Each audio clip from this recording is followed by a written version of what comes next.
Sa ilang araw na house-to-house at caucus ng Team Tayo Naman, matagumpay na isinakatuparan. Ito'y sa pangunguna ni aspirant mayoral candidate Cap Kenneth Bautista ng Barangay San Roque, Hagunoy at ng kanyang vice mayoral candidate attorney Mildred Ople.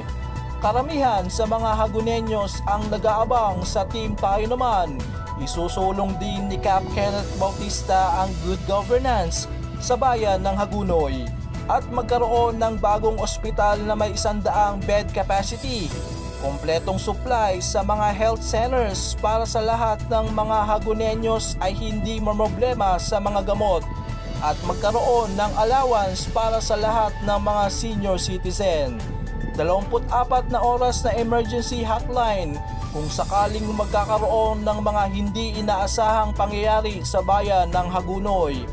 Full scholarship program para sa mga nasa out-of-school youth. Libreng serbisyo para sa mga maralitang namatay. Ilan lang yan sa mga isusulong ni Kapitan Kenneth Bautista, katuwang ang Team Tayo Naman. Bagong umaga, bagong pag-asa, bagong Hagunoy sa liderato ni Cap Kenneth Bautista ngayon na Tayo Naman.